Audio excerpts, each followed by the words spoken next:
जय हिंद दोस्तों। आज हम समझेंगे कि कैसे रेलवे ग्रुप डी और बिहार दरोगा की तैयारी करना है। क्योंकि मैंने दोनों तैयारियां की थी, तो मैं इन दोनों तैयारियों के बारे में आप लोगों से अपनी स्ट्रेटजी शेयर करने में सक्षम हूँ। और एक और दूसरी स्ट्रेटजी रहेगी जॉब के साथ तैयारी कैसे करें। ठीक है, तो पहले इसी पे चलते हैं कि तैयारी कैसे करना है, उसके बाद हम बताएंगे जॉब के साथ तैयारी कैसे करना है। देखिए, तैयारी के कुछ सिद्धांत होते हैं, आप इतना समझ लीजिए। क्या सिद्धांत होते हैं? पहला सिद्धांत है कि ये जो है, आपने ये तो सुना ही होगा ना कि भाप वाला इंजन जो है उससे ट्रेन चलती थी। सुना होगा ना, कैसे चलती थी? हम दो विकल्प दे रहे हैं, आपको बताना है। एक तो भाई पानी है, पानी के नीचे ये आग जला दी, पानी गर्म हुआ, आग बंद कर दी। और एक है पानी है, इसके नीचे आग जलाई और जब तक आग जलाती रहे जब तक ये भाप ना बन जाए। तो ऐसे ही कुछ स्टूडेंट हैं पूरा पाषाण काल से तैयारी कर रहे हैं, लेकिन मन होता है तो पढ़ लेते हैं, नहीं होता है तो आराम से मोमोज खाने बर्गर खाने निकल जाते हैं, नहीं तो चाय की टपरी पे। ठीक है, कुछ स्टूडेंट होते हैं भले 6 महीना पहले तैयारी करना चालू किया, लेकिन तैयारी एक बार स्टार्ट किया तो एकदम बहुत जोरदार तरीके से। तो बताइए भाप किसकी ज़्यादा बनेगी, इनकी या इनकी? इसका मतलब क्या है? तैयारी का पहला सिद्धांत है या तो जान लगा दो या जाने दो, या जाने दो। ये बात है सत्य बात। अब पूछिए भाई, आप तो डिमोटिव कर रहे हैं हम लोगों को। डिमोटिव नहीं कर रहे हैं भाई, आप कोई भी एग्जाम दे लीजिए, 100 एक सीट पे 100 से 500 1000 तक का कंपटीशन है। तो उसके लिए क्या होगा, हमें एक तो सतत तैयारी करना होगी, सतत अर्थात रेगुलर। ठीक है, दूसरी तैयारी में रणनीति की भी जरूरत होगी कि रणनीति क्या हो तैयारी की। अब रणनीति में क्या है, जैसे आप पढ़ रहे हैं, आप किताब से पढ़ते जा रहे हैं, चीज़ें आपको समझ नहीं आ रही, या कोई आपने वीडियो सुन लिया तो ठीक है, लेकिन ऐसा नहीं है। तैयारी में रणनीति का मतलब ये है कि आपने जैसे कोई कंटेंट पढ़ा है, भले वीडियो से पढ़ो या किताब से पढ़ो, उससे मैटर नहीं करता। कोई कंटेंट आपने पढ़ा है, समझ लिया, उसके बाद में आपको उस पर क्वेश्चन आंसर भी करना है, क्वेश्चन आंसर भी करना है। ठीक है, अब जैसे तैयारी है, आपने मान लो हम जो पढ़ा रहे हैं सेल वाला वीडियो है, आपको एकदम देखो, किताब से पढ़ने और वीडियो से पढ़ने पता क्या अंतर है? हम ज़्यादातर वीडियो को पसंद करते हैं। हमने ये ग्रुप डी से, ये दरोगा की तैयारी के टाइम पे और रेलवे ग्रुप डी के टाइम पे भी एकदम वीडियो से पढ़ाई की है। और पहले जो वीडियो मास्टर बनाते थे बहुत अच्छे वीडियो बनाते थे। पुराने वीडियो में क्या होता था, मास्टर ज़्यादा वो नहीं होता था, आराम से पढ़ाने पे ध्यान देते थे। एक बोर्ड है, मास्टर पढ़ा रहा है या फिर यूट्यूब पे पढ़ा रहा। अब क्या है, लाइव सेशन वगैरह ये चलने लगा है, तो ये सब क्या है, यूनियन तैयारी होती है, उसमें विकृति कहीं ना कहीं आ गई। लाइव सेशन में पता क्या होता है, अमूमन मास्टर बहुत दिल लगी से अच्छे से पढ़ा रहा है, दिल लगी से मतलब बहुत अच्छे से पूरी जी जान से पढ़ा रहा है। अब बीच में कोई कोई मतलब किसी ने कमेंट किया, ऐसा कमेंट किया जिसका कोई औचित्य नहीं था। अब मास्टर का जिम्मेदारी बनता है उसे समझाना, तो बेचारा उसे समझाने लगेगा कि भाई आप ये छोटी सी बात पूछ रहे हैं, अब आप तैयारी कर रहे हैं तो ऐसी बात नहीं पूछना चाहिए। अभी हम पढ़ रहे हैं कोशिका का चैप्टर, और आप पूछ रहे हो उसका गुरुत्वाकर्षण के बारे में। तो ऐसे करके क्या होता है, भटकाव होता है लाइव वीडियो में। खासकर हम तो लाइव के ज़्यादातर पक्ष में नहीं रहते हैं। ठीक है, तो तैयारी का क्या स्रोत होना चाहिए कि हाँ, वीडियो से तैयारी इसलिए करो। वीडियो से क्या है, वीडियो देखने से क्या होता है, आप उसे पॉज भी कर लेते हैं, पीछे भी करके सुन लेते हैं। तो वीडियो जब तक आपको समझ में नहीं आता, आप एक समझ के ही उसे छोड़ दें यदि आप सीरियस कैंडिडेट हैं। इसके बाद वीडियो सुन लिया आपने, लेकिन वीडियो के दौरान ध्यान रखने वाली बातें कौन सी हैं भाई? जब हम रेलवे ग्रुप डी से दरोगा के लिए तैयारी कर रहे हैं तो हम ईमानदारी से बता रहे हैं, हम जो वीडियो देखते थे सबका उसमें जो कंटेंट लिखा रहता था पीडीएफ में, वो तो लिखते ही थे। इसके अलावा मास्टर कुछ एक्स्ट्रा फैक्ट देता था, वो भी लिख लेते थे। लिख लिया, लिखने के बाद उस टॉपिक से रिलेटेड एमसीक्यू सॉल्व किए, एमसीक्यू सॉल्व किए, और एमसीक्यू सॉल्व करने के बाद आपने टेस्ट सीरीज दिया। अब ये देखो, मान लो आपने बायोलॉजी पूरा पढ़ लिया है, बायोलॉजी आपने पूरा पढ़ लिया, अब आप टेस्ट सीरीज दे रहे हैं, पूरा फुल लेंथ टेस्ट दे रहे हैं। आप कोशिश ये कीजिए कि हमारा बायोलॉजी का क्वेश्चन गलत नहीं हो। और ये कब होगा? जैसे बायोलॉजी में भी कई चैप्टर हैं, सेल चैप्टर है और भी चैप्टर हैं। तो अब जैसे मतलब सेल चैप्टर आपने पढ़ा है, तो सेल चैप्टर तो आपने पढ़ लिया, उसके अलावा कुछ आपको एमसीक्यू भी आपको करने हैं उसके। लेकिन क्या है, हमारा मत ये है कि ठीक है एमसीक्यू तो करना ही चाहिए, अच्छा है, लेकिन उससे भी अच्छा पता क्या है, हमारी तैयारी के दौरान सबसे बड़ी रणनीतिक भूल होती है कि हम एनसीईआरटी को बिल्कुल इग्नोर कर देते हैं। हमें एनसीईआरटी को इग्नोर नहीं करना भाई। एनसीईआरटी बच्चों के लिए लिखी है, ये बात सही है, लेकिन बच्चों के द्वारा नहीं लिखी गई है एनसीईआरटी। ठीक है, अब जैसे अभी हमने सेल चैप्टर पढ़ाया, आप देख लेना सेल चैप्टर जिसने नहीं देखा हो, हमारे पीछे वीडियो इसी चैनल पे अपलोड है। ठीक है, अब क्या है, सेल चैप्टर पढ़ाया, तो अब हम इसमें क्या करने वाले हैं, हम जो भी चैप्टर आपको पढ़ाएंगे, जो भी चैप्टर आपको पढ़ाएंगे उसका उसका ऐसे एनसीईआरटी से ये पूछेंगे आपसे।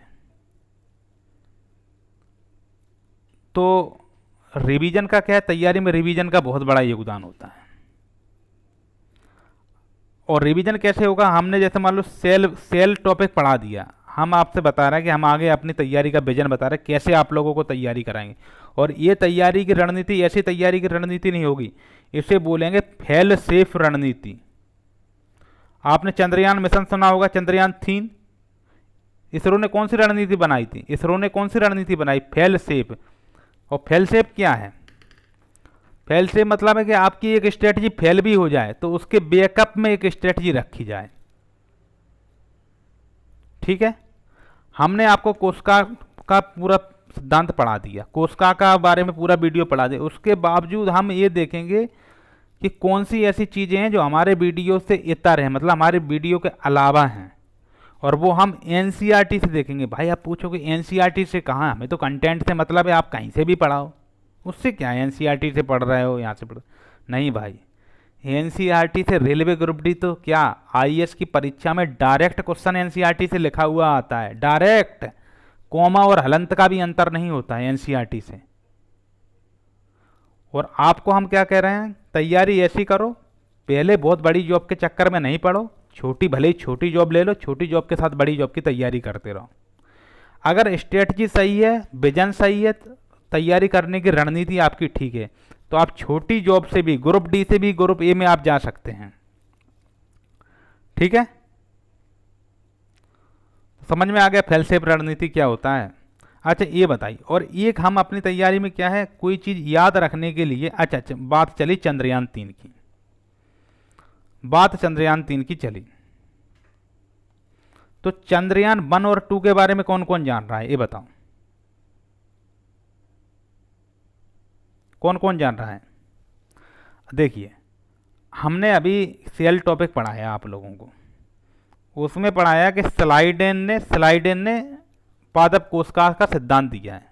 तो हमने उसमें ऐसे बताया था कि ये एक फल है, जैसे मान लो एक सेब है, ये उसकी छोटी छोटी स्लाइड हमने काट दी, तो वो किसकी, ये फल क्या है, पादप है कि जंतु, ये तो पादप है, पादप का ही तो पार्ट है ना फल। तो हम सोचे पादप कोशिका है स्लाइडेन से, और जो सोन है, सोन ने जंतु कोशिका के बारे में बताया। तो सोन को आप उन लोग जैसे यहाँ भारत में संस्कृत में सोन को कुत्ता कहते हैं, तो कुत्ता क्या जंतु है ना, तो जंतु कौन सी कोशिका का सिद्धांत देगा? जंतु कोश। ऐसे एक रिलेट करना। अब जैसे ऐसे ही हमने 2020 2023 की जो चंद्रयान के उसके भी एक ट्रिक बनाई है, और जो हमें आज तक याद है। चलो चलो हम ट्रिक बताते हैं, आप उसका उससे रिलेट करके सही डेट बता देना चंद्रयान से रिलेटेड, ठीक है, क्या क्या हुआ था। ट्रिक ये है, अक्टूबर में खोजा पानी, अक्टूबर में खोजा पानी, और जुलाई में नानी ने सुनाई कहानी, नानी ने सुनाई कहानी कि पहले गिरे फिर खड़े। एक ऐसा नहीं होता था पहले, एक कहानी बनती थी, वो सर के ऊपर कटोरा रखा हुआ था, बताओ क्या है, फिर कोई आता मस्तिष्क है, ऐसा कौन सा गेट है जिसमें से पार नहीं होता, कोलगेट है। तो ऐसी छोटी छोटी ट्रिकें जो बहुत रोचक ट्रिकें होती हैं, आपको याद रखना है। अब देखो इसी से हम पूरा चंद्रयान आपको समझा देंगे। अक्टूबर में खोजा पानी, तो क्या है, अक्टूबर 2019 में, अक्टूबर 2019 में 19 में चंद्रयान बन गया था। 2008 में, अक्टूबर 2008 में चंद्रयान बन गया था, और उसने किसकी खोज की थी? पानी की खोज की थी, ठीक है। अब जुलाई में नानी ने कहानी सुनाई। आप कहोगे भाई कहानी नानी ने क्यों सुनाई? नानी ने इसलिए सुनाई है कि इसलिए कहानी सुनाई क्योंकि चांद जो है ना भारत में चांद को चंदा मामा कहते हैं, और मामा कहाँ रहते हैं? नानी के घर में।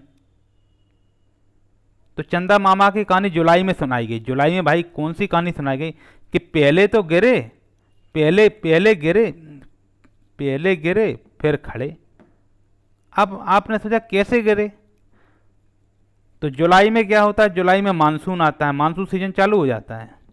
मानसून सीजन में आपने पहले देखा होगा, जो गांव देहात में देखा होगा, रोड फिसल के, मतलब लोग जो होते फिसल के गिर जाते थे ना, ठीक है। तो जुलाई में गिरे, जब वो गिर गए तो बाद में खड़े हो गए। इसका मतलब क्या हुआ? जुलाई 2023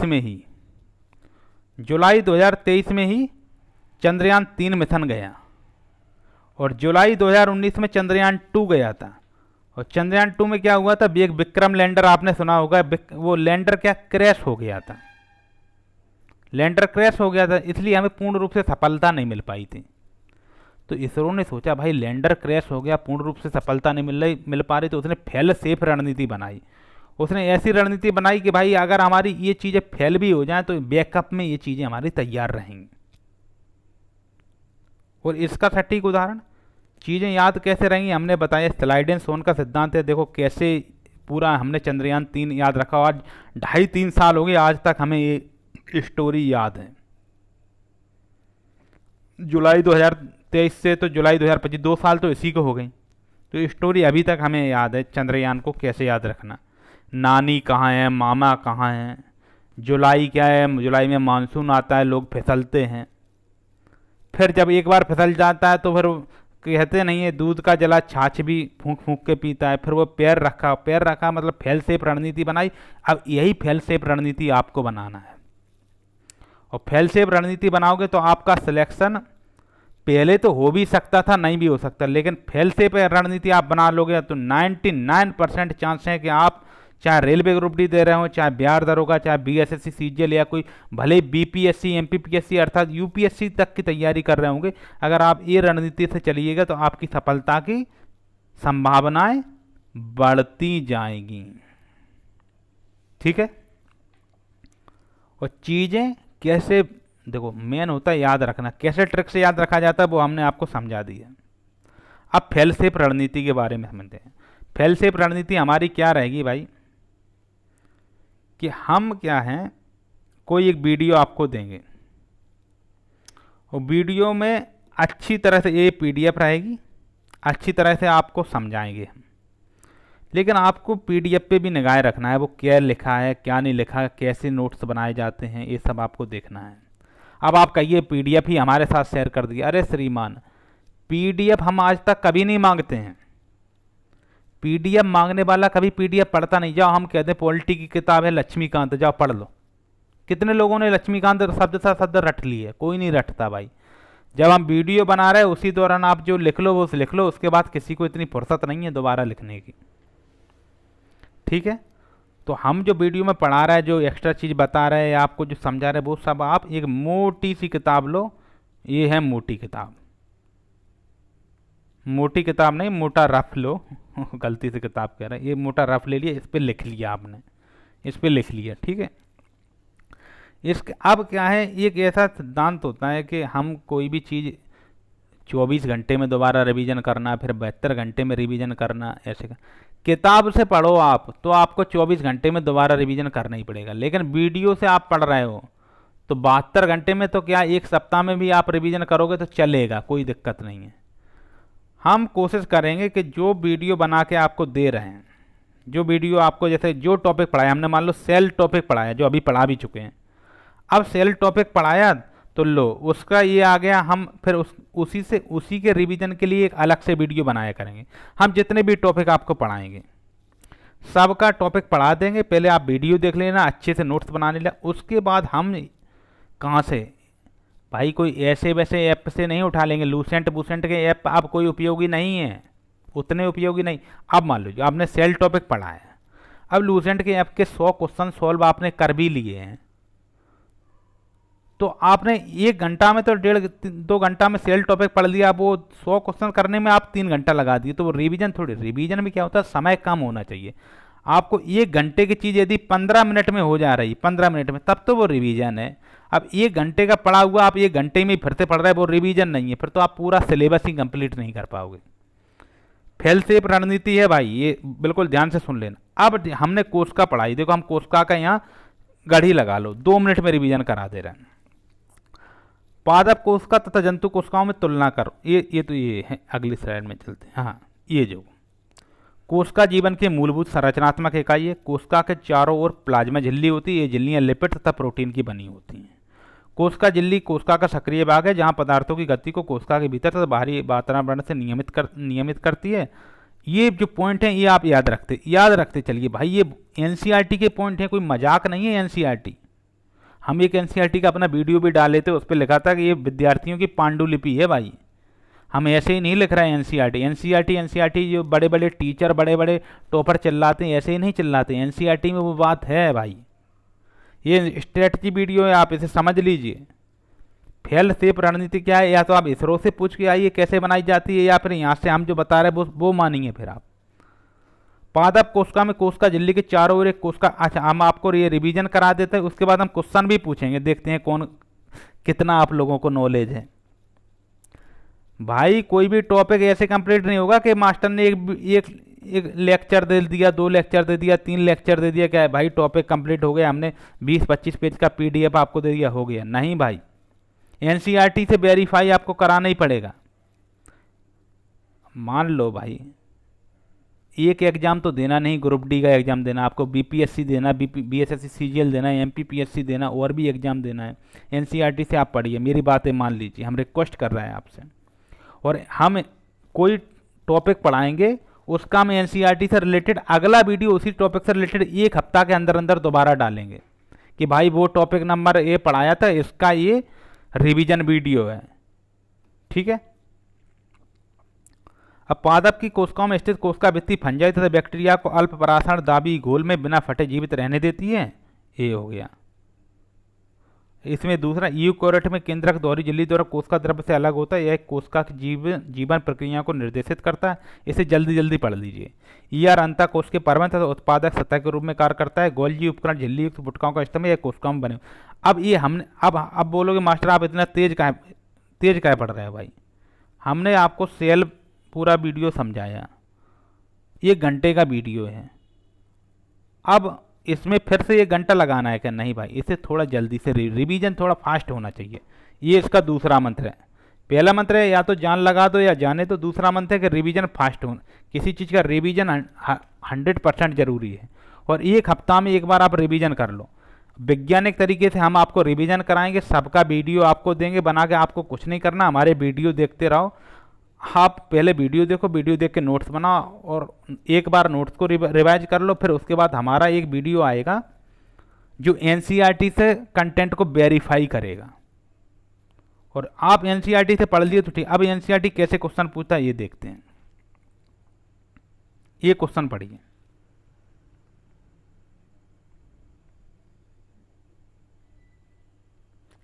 पादप कोशिकाओं तथा जंतु कोशिकाओं में तुलना करो। चलो करो कोशिकाओं में तुलना। यहाँ देखो, अभी यही स्ट्रेटजी वीडियो है, यहाँ पूरा पढ़ाने नहीं जा रहे हैं, आपको ऐसे ही समझा दे रहे हैं, ठीक है। इसमें ये अंतर आएगा कि पादप कोशिकाओं में कोशिका भित्ति पाई जाती है, किसमें प्लास्टिड पाया जाता है, केंद्रक की स्थिति क्या है, रसधानी क्या है। रसधानी आपने पढ़ा होगा, रसधानी आप समझते हो। पादप कोशिका में बड़ी होती है और जंतु कोशिका में छोटी होती है, लेकिन ज़्यादा रसधानियाँ जंतु में होती क्योंकि छोटी छोटी होती हैं बहुत ज़्यादा। पादप कोशिका में बड़ी रसधानियाँ होती हैं, ठीक है। इसमें लाइसोसोम बहुत कम या फिर नहीं पाया जाता है और जंतु कोशिका में लाइसोसोम पाई जाता है। ये सब चीज़ें देखना, ठीक है। ऐसे ही प्रोकैरियोटिक और यूकैरियोटिक कोशिकाओं में अंतर करो। दूसरा नंबर का क्वेश्चन देखिए, तो ठीक ये एनसीईआरटी क्वेश्चन है। हम इन्हीं क्वेश्चनों को उस वीडियो में क्या है उसका थोड़ा रिवीजन कराया करेंगे, फिर ये क्वेश्चन सॉल्व करवाया करेंगे आप लोगों से, ठीक है। प्रोकैरियोटिक, अब इसमें पता कैसे क्वेश्चन है, इसमें देखिए कितना अच्छा अच्छा क्वेश्चन इसमें रहता है। देखिए कौन सा है, ये 9वें नंबर का क्वेश्चन देखिए। छिले हुए आधे आलू के 4 टुकड़े लो और इन चारों को खोखला करो जिससे कि आलू के कप बन जाए। इनमें से एक कप को उबले आलू में बनाना है। आलू के प्रत्येक कप को जल वाले बर्तन में रखो। अब कप एक खाली करो। ये सब क्या है, ये एक तरीके से प्रैक्टिकल क्वेश्चन है। तो जब आप प्रैक्टिकल क्वेश्चन करिएगा तो आपकी मेमोरी में बहुत लॉन्ग टाइम के लिए स्टोरेज हो जाएगा। अच्छा देखो, एक 10 नंबर क्वेश्चन देखिए। 10 नंबर क्वेश्चन है जी, कायिक वृद्धि एवं मरम्मत हेतु किस प्रकार के कोशिका विभाजन की आवश्यकता होती है तथा इसके औचित्य को बताएं। अब आप कहोगे कायिक वृद्धि क्या है, आपको समझ में नहीं आ रही भाई। ये देहक कोशिकाएं होती, दो प्रकार की कोशिका, देहक कोशिकाएं होती है, लैंगिक कोशिकाएं होती हैं ना। हमने आपको माइटोसिस समसूत्री विभाजन पढ़ाया होगा, समसूत्री विभाजन, माइटोसिस इसे बोलते हैं अंग्रेजी में, ठीक है। अब इसमें क्या है, पूछ रहा है कि कायिक वृद्धि एवं मरम्मत के लिए कौन सा विभाजन होता है ये बताओ। इसका कहने का मतलब ये है, कायिक वृद्धि एवं मरम्मत के लिए ये लिखा है किस प्रकार के कोशिका विभाजन क्या। आपने बहुत अच्छे से पढ़ा होगा, तब भी आप क्वेश्चन का आंसर देने में कन्फ्यूज आए जाएंगे। तो समसूत्री विभाजन माइटोसिस, माइटोसिस क्या होता है, इसमें एक समान कोशिकाएं होती हैं, कोई गुणसूत्र का परिवर्तन नहीं होता है। यह विभाजन ऊतकों की मरम्मत, कोशिका प्रतिस्थापन और सामान्य वृद्धि के लिए आवश्यक होता है। ऊतकों की मरम्मत से आप समझिए, हमने क्या बोला था, जब आप गिर जाते हैं, चोट लग जाती है तो आपके क्या घाव बन जाता है। अब देखो ये चोट लग गई, ये लाल लाल कलर का घाव बन गया आपके। समय के साथ इस पर क्या है, काली पपड़ी चढ़ना चालू हो जाती है। तो ये क्या है, इसमें कोई गुणसूत्र परिवर्तन हो रहा, नहीं हो रहा भाई। तो यह इसी को समसूत्री विभाजन करके कोशिकाएं आपका फिर ये पूरा ठीक हो जाता है बाद में। सभी का मतलब कभी कभी चोट लगी होगी तो पड़ा होगा, ठीक है। तो ये कुल मिला के हमारा कहने का सार बस इतना है। 3 पॉइंट में बात को समेट देते हैं। पढ़िए तो ऐसे पढ़िए कि बिल्कुल एकदम टारगेटेड करके पढ़ रहे हैं, मजाक मत कीजिए, जान लगा दो या जाने दो। दूसरा क्या है, वीडियो से ज़रूर पढ़ो और वीडियो से पढ़ते समय क्या है, लिखना अति आवश्यक है। लिख कर पढ़ोगे आप। हाँ अब बोलो क्या, वीडियो से आपने एक बार लिख के पढ़ लिया, फिर वो वीडियो से आप बार बार देख के रिवीजन, मान लो हमने वीडियो से कोष का सिद्धांत पढ़ लिया या फिर कोष के चक्र पढ़ लिया, लिख लिख के पढ़ लिया। अब हम कहीं सब्जी की दुकान पर सब्जी लेने जा रहे हैं तो हमने कान में ईयरफोन लगाया, चल दिए, वो वीडियो चालू कर लिया, तो जो हम पहले पढ़ चुके हैं वो रिकॉल होता रहता है, रिकॉल होता रहता है। तो इससे आपका एक रिवीजन हो जाएगा। उसके बाद क्या है, हम एनसीईआरटी से कंटेंट वेरीफाई कराएंगे। ये हमारा सबसे, ये फेलसेप रणनीति का सबसे बेस्ट पार्ट रहेगा, एनसीईआरटी। ये कोई मजाक नहीं है भाई, ये नहीं है मजाक, ऐसे हल्के मत लो। और जो लूसेंट बूसेंट के ऐप के चक्कर में अब मत पढ़ना। वहाँ देखो यहाँ कितने क्वेश्चन है, 11 क्वेश्चन है, 11 क्वेश्चन है यहाँ। हो लूसेंट के ऐप में कोर्स का पे ही आपको 200 के आसपास क्वेश्चन मिल जाएगा। लेकिन मैं गारंटी दे रहा हूँ ये 11 क्वेश्चन वाला उन 200 क्वेश्चन वालों पे भारी पड़ जाएगा। पूछो क्यों भारी पड़ जाएगा भाई, 11 क्वेश्चन 200 क्वेश्चन के बराबर नॉलेज कैसे हो जाएगा? अरे भाई नॉलेज से क्या मतलब है, क्वेश्चन पूछे ही एनसीईआरटी से जाता है, समझ रहे हो? अच्छा ये आपने 1000 क्वेश्चन पढ़े, 1000 क्वेश्चन पढ़े, 1000 क्वेश्चन कोई टॉपिक के, मान लो आपने बायोलॉजी का 1000 क्वेश्चन पढ़ लिया, दूसरे बंदा को भाई पूरा पेपर ही मिल गया 100 क्वेश्चन का, उसमें 6 क्वेश्चन बायोलॉजी के आ गए। अब 1000 पढ़ रहा है वो 6, 1000 में से गारंटी नहीं कि 6 के 6 पूरे आ जाए, नहीं आएंगे ना। ऐसे ही एनसीईआरटी क्या होती है, सरकार की किताबें होती हैं, सरकार की किताबों से आपको कंटेंट वेरीफाई कराना ही पड़ेगा। और इसका मतलब ये भी नहीं है कि भाई आप रेलवे ग्रुप डी या एसएससी सीजीएल की तैयारी कर रहे हो और एनसीईआरटी पढ़ने लगे तो वो सिलेबस ही कभी कंप्लीट नहीं होगा और एक बार में आपको समझ में भी नहीं आना है। और आप बुक पढ़ भी लोगे तब ये क्वेश्चन सॉल्व नहीं कर पाओगे बिना टीचर की मदद के। ये क्वेश्चन आपसे सॉल्व हो रहे हैं, ये प्रैक्टिकल क्वेश्चन है, कप ए को खाली करो, कप बी में 1 चम्मच चीनी डालो, कहाँ आपको अमीबा अपना भोजन कैसे पाचन करता है, पराशरण, ये तो बहुत सरल सरल क्वेश्चन है। इसके बाद कई चैप्टर में बहुत डिफिकल्ट क्वेश्चन आएंगे, न्यूमेरिकल क्वेश्चन आएंगे फिजिक्स में, कैसे करिएगा। हाँ न्यूमेरिकल क्वेश्चन से हमें ध्यान आया, रेलवे ग्रुप डी की परीक्षा में 100% क्वेश्चन पता कैसे आएंगे, न्यूमेरिकल क्वेश्चन आएंगे फिजिक्स से, और वो आपको एनसीईआरटी से ही मिलेंगे। एक बात और बता दे रहा है आपको, एक भी क्वेश्चन आप देख लेना एनसीईआरटी से बाहर नहीं जाएगा, कोई भी न्यूमेरिकल क्वेश्चन। जो स्टैंडर्ड क्वेश्चन होते हैं वो एनसीईआरटी से बनते हैं, और आप पूरा एनसीईआरटी पढ़िएगा तो फिर आपका सिलेबस बहुत लेंथी हो जाएगा, वो कंप्लीट, फिर तो आप एक ही सब्जेक्ट पढ़ के रह जाइए। अब मतलब सब्जेक्ट कितने हैं, इतिहास है, भूगोल है, अर्थव्यवस्था है, राजव्यवस्था है, सामान्य विज्ञान है, करंट अफेयर्स है, और भी पर्यावरण वगैरह भी है। उसके अलावा मैथ रीजनिंग भी पढ़ना पड़ता है। अब आप दो मतलब सब्जेक्ट हैं 10, आप पढ़ के गए हैं 3, तो भी काम नहीं चलेगा। तो फिर 10 के 10 सब्जेक्ट कैसे कवर करें? तो उसके लिए हम सबसे अच्छा विकल्प बता रहे हैं कि हम पूरा वीडियो देंगे, और जिस टॉपिक का हम वीडियो देंगे उसका एनसीईआरटी से कंटेंट वेरीफाई करेंगे। ऐसे ही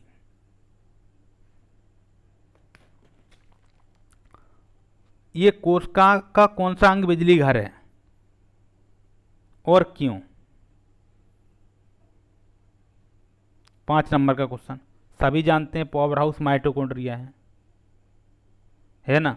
अब इसे समझते हैं, तो इसमें क्या है, इसे पावर हाउस ऑफ सेल कहते हैं। यह एटीपी एडेनिल ट्राइफॉस्फेट नामक ऊर्जा अणु का निर्माण करता है, अर्थात एटीपी का निर्माण करता है, आपको पता होना चाहिए।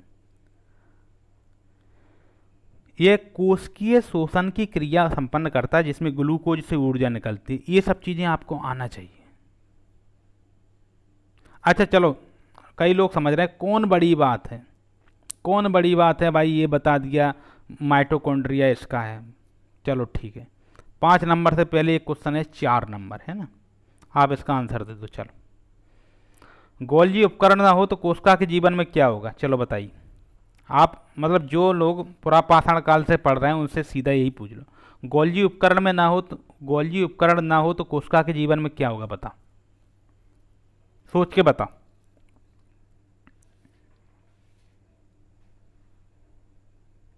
हमने क्या पढ़ाया था? गोल्जी उपकरण प्रोटीन का गोलगप्पा है, ऐसे याद कराया था ना। ये गोल्जी उपकरण प्रोटीन का संशोधन, पैकेजिंग एवं सिक्रीशन करता है। अगर ये नहीं होगा तो क्या होगा? सुनिए आप, हार्मोन्स, एंजाइम्स, म्यूकस आदि का स्रवण नहीं होगा। इनके स्रवण के लिए जिम्मेदार होता है गोल्जी उपकरण, हार्मोन के, एंजाइम्स का, एंजाइम्स तो सभी जानते होंगे हार्मोन्स को, और म्यूकस के स्रवण के लिए जिम्मेदार होता है। लाइसोजोम का निर्माण नहीं हो पाएगा गोल्जी उपकरण के कारण, और कोशिका झिल्ली जो है उसमें वृद्धि नहीं हो सकेगी।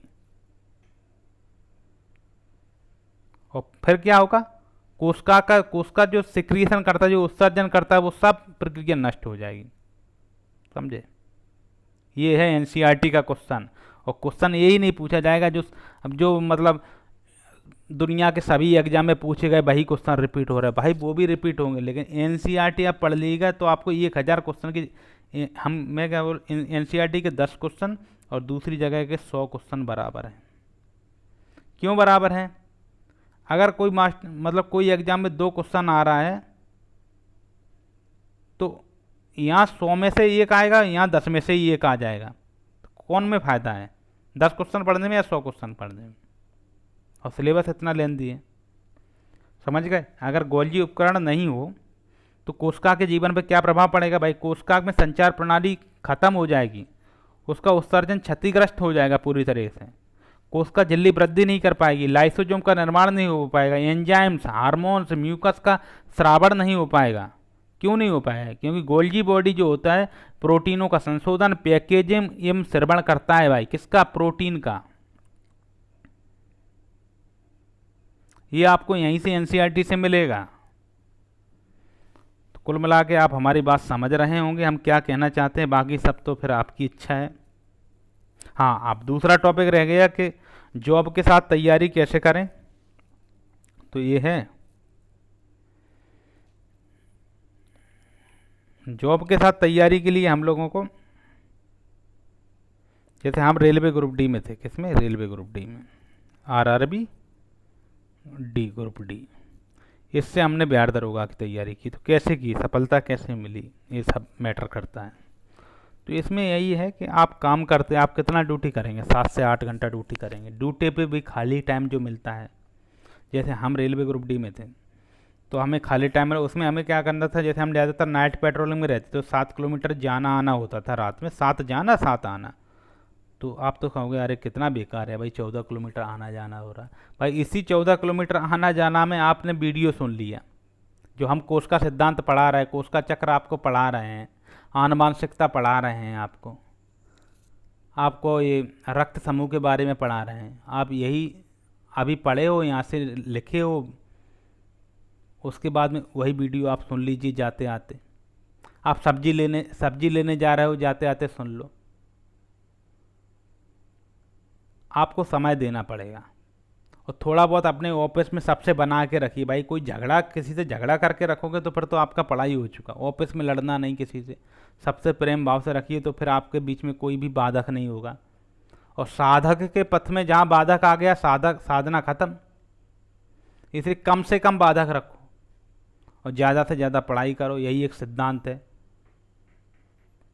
और एक बात, जो नौकरी नहीं भी कर रहे हैं वो भी 24 घंटा नहीं पढ़ रहे हैं, तो आप तो बढ़िया है, 7 से 8 घंटा नौकरी भी कर रहे हो, उसमें से आप 3 से 4 घंटा मन लगा के कर रहे हो, उसमें भी 2 घंटा अपने बचा ले रहे हो।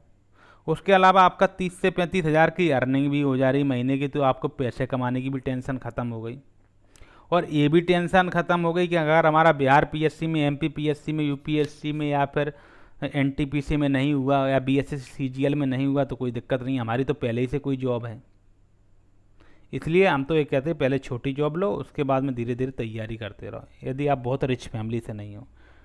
ठीक है, आप हमारा मोटिव समझ गए, हमारा विजन क्या है। हम पहले कोई वीडियो देंगे, जैसे ये कोशिका के या हमारे जितने भी वीडियो डले हैं, चार पाँच जो भी वीडियो डले हैं, हम डेली 1 या 2 वीडियो डालते रहेंगे। उसके अलावा जो भी वीडियो हम डाल रहे हैं उसी का एनसीईआरटी से कंटेंट वेरीफाई करके आपको रिवीजन कराएंगे, और एक से जैसे क्वेश्चन नंबर 1 से क्वेश्चन नंबर 11 तक सारे क्वेश्चन को बहुत अच्छे से आपको समझाएंगे।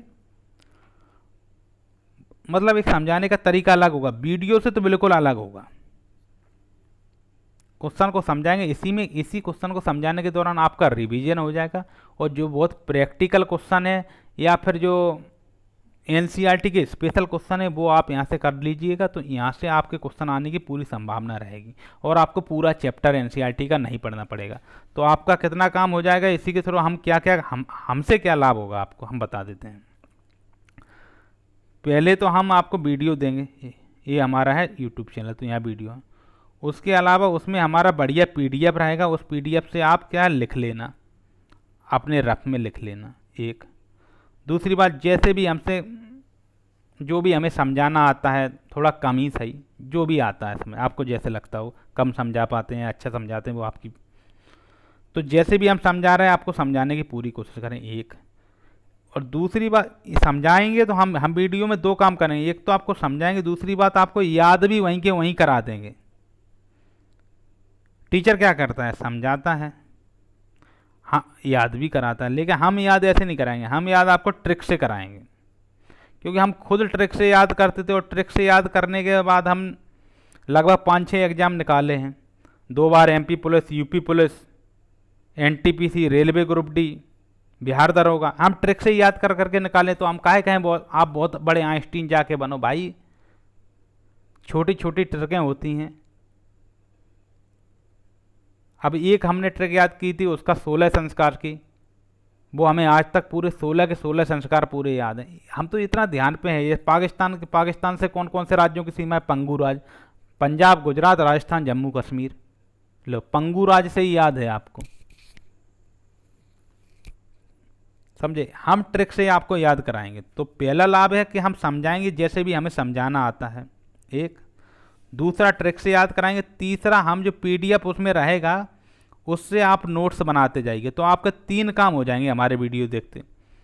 आपको समझ भी आ जाएगा, आपको ट्रिक से याद भी हो जाएंगी बहुत चीज़ें, और जो जो जिसका ट्रिक नहीं बनता वो चीज़ हम कई बार बोलेंगे। जैसे हमने कोष का पढ़ाया, तो हमने कितनी बार बोला कि व्यक्ति के शरीर में 37 ट्रिलियन कोशिकाएं होती हैं, और वो हमने यूएस की इकोनॉमी से तुलना की थी। यूएस की इकोनॉमी जितनी नहीं है उससे ज़्यादा 37 ट्रिलियन कोशिकाएं हैं। भारत की इकोनॉमी तो बहुत छोटी है, 5 ट्रिलियन का तो हमारा लक्ष्य है, तो 37 ट्रिलियन कोशिकाएं तो बहुत ज़्यादा हो गई, ठीक है। एक तो 3 काम हो गए, ट्रिक से याद हो गया, आपने नोट्स भी बना लिए पीडीएफ से, वीडियो देखते देखते आप लिखते गए, नोट्स बना लिए, और उसके अलावा क्या हो गया, आपने समझ भी लिया। 3 काम हो गया। अब हो गया वीडियो ख़त्म। वीडियो ख़त्म होगा, हम विदिन 1 हफ्ता उसी वीडियो से रिलेटेड जो एनसीईआरटी में जो भी चीज़ें उपलब्ध हैं वो हम सर्च कर लेंगे, भाई कहाँ है कोशिका का टॉपिक, कौन सी एनसीईआरटी, कक्षा 8 की एनसीईआरटी में, कक्षा 9 की में, कक्षा 10 की में, कक्षा 11, कक्षा 12। जैसे पर्यावरण का टॉपिक है, पर्यावरण कक्षा 12 के लास्ट के जो 4-5 चैप्टर होते हैं, कक्षा 12 की बायोलॉजी की एनसीईआरटी है, उसके लास्ट के 4-5 चैप्टर में पर्यावरण है, बहुत अच्छा पर्यावरण थी। और उसी पर्यावरण में एक क्वेश्चन था किसका, ये जो है अंजीर होती है ना, अंजीर से रिलेटेड क्वेश्चन था कि वो कौन से कीट वगैरह है, वो डायरेक्ट आईएएस के पेपर में आया था, ग्रुप डी तो छोड़ो, आईएएस के पेपर में डायरेक्ट वो क्वेश्चन आया था एनसीईआरटी से। और अभी भूगोल की एनसीईआरटी से जो आईएएस प्री में डायरेक्ट लिखा हुआ क्वेश्चन आया था, मतलब सेम टू सेम, कोमा हलंत का भी अंतर नहीं। तो हम क्या करेंगे, एनसीईआरटी में जो भी क्वेश्चन दिए हैं, ये जो भी क्वेश्चन दिए उनका सबको आपको सॉल्यूशन देंगे, और उसी का शॉर्ट में आपको समझा देंगे। लगभग एनसीईआरटी का वीडियो आपका रहा करेगा 30 से 40 मिनट में आपका रिवीजन प्लस एनसीईआरटी प्लस आपका एकदम कंटेंट बिल्डअप हो जाएगा। और फेल सेफ रणनीति का ये सबसे मेन पॉइंट यही रहेगा, ठीक है। और चंद्रयान 3 की फेल सेफ रणनीति है, वो आप अपनी पढ़ाई में बिल्कुल यूज करो, तभी काम होगा।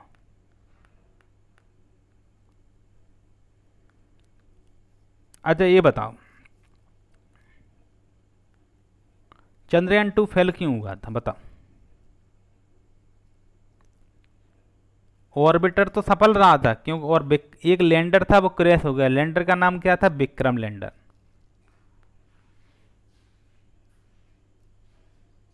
समझ गए।